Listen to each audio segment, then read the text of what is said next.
Bonjour à tous. Je me présente, Sarah de Carufel, chef des services sociaux généraux et des soins spirituels pour les MRC Abitibi et Vallée-de-l'Or, à la direction des services multidisciplinaires du CIS de l'Abitibi-Témiscamingue. Je vous souhaite la bienvenue dans cette capsule de présentation du contexte dans lequel s'inscrit le projet d'harmonisation et d'intégration des processus d'accueil clinique.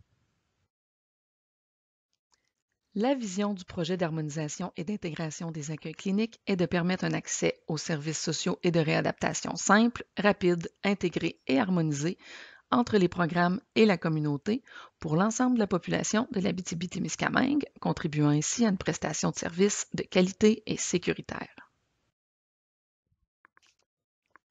Il s'agit d'un projet stratégique pour notre direction ainsi qu'un des chantiers prioritaires du ministère de la Santé et des Services sociaux depuis 2016.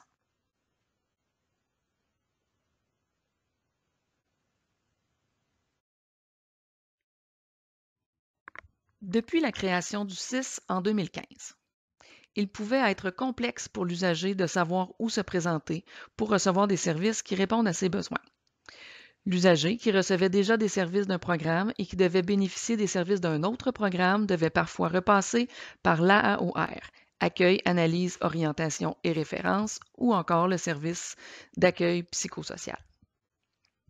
L'usager devait donc rencontrer plusieurs intervenants et répéter la même information avant de recevoir les services spécifiques à ses besoins. Les mécanismes de référence et d'accompagnement étaient parfois inexistants ou encore peu efficients. De plus, les critères d'admissibilité pour un même programme pouvaient être différents d'une ville à l'autre. Les formulaires de référence pour les programmes étaient variés et différents pour chacun des réseaux locaux de services, aussi appelés les RLS. Les outils d'évaluation et de priorisation des besoins de services étaient peu standardisés et non coordonnés entre les programmes. En résumé, recevoir des services du réseau de santé et de services sociaux pouvait parfois ressembler aux 12 travaux d'Astérix. Le projet d'harmonisation et d'intégration des processus d'accueil clinique vise les résultats suivants. Une vision cohérente de l'accès unique et standardisé aux services de proximité, une coordination et des mécanismes de référence clairs entre les partenaires internes et externes, une cohérence entre les critères d'admissibilité, les priorités et les délais pour les différents programmes services, ainsi que des balises claires et des outils harmonisés pour l'analyse du besoin et de la demande. Pour arriver à ces résultats, le projet d'harmonisation et d'intégration des processus d'accueil clinique s'est doté des principes directeurs suivants. Se centrer sur les besoins de l'usager. Ce principe se vit surtout par le fait que l'usager est toujours considéré à la bonne place. Par exemple, lorsqu'un intervenant remarque en cours de suivi que l'usager pourrait bénéficier des services d'un autre programme, il ne lui demandera pas de repasser par l'accueil psychosocial. Il référera lui-même l'usager vers le bon programme. La fluidité du continuum et des trajectoires. 3 trajectoires ont été élaborées dans le cadre du projet.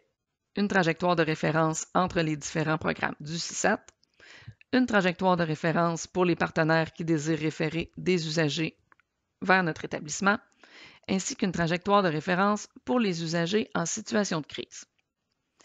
Un accès facilité et simplifié pour l'usager, l'harmonisation régionale dans chaque ex-établissement du CISAT, l'intégration des accueils ou accueil unique.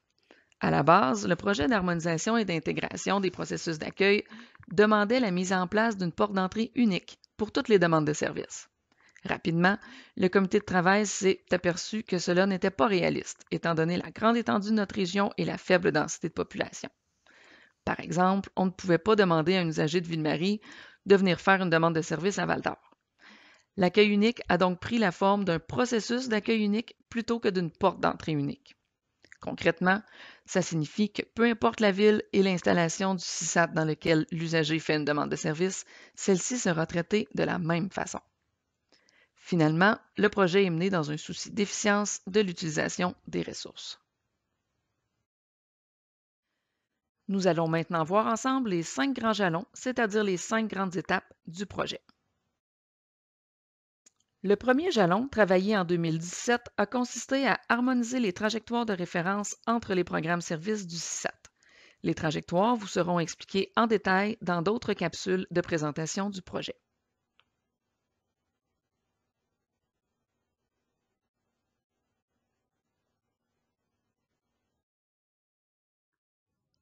Le deuxième jalon fut consacré à l'harmonisation du processus clinique. C'est à ce moment que le formulaire de référence interprogramme est né. Ce formulaire permet aux intervenants sociaux des différents programmes services du CISAT de se référer entre eux.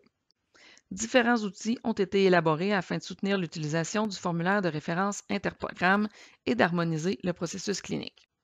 Ces outils vous seront présentés en détail dans d'autres capsules de présentation du projet.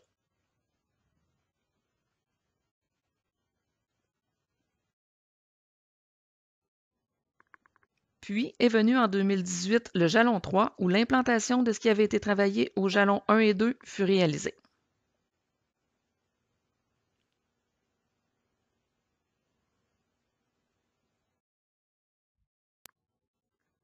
Ce qui nous amène maintenant au jalon 4, qui suit actuellement son cours.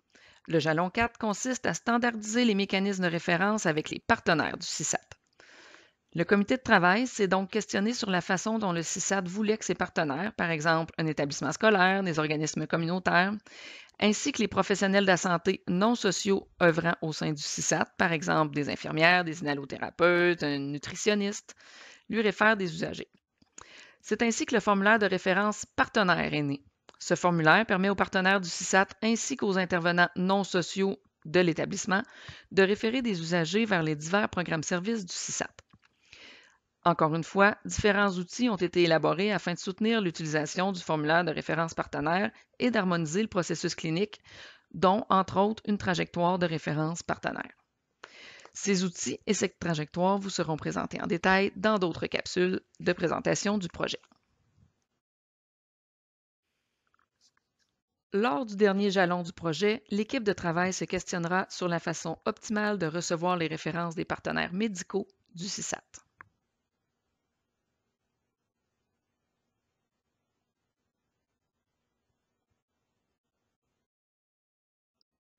Merci de votre visionnement et rendez-vous dans une prochaine capsule.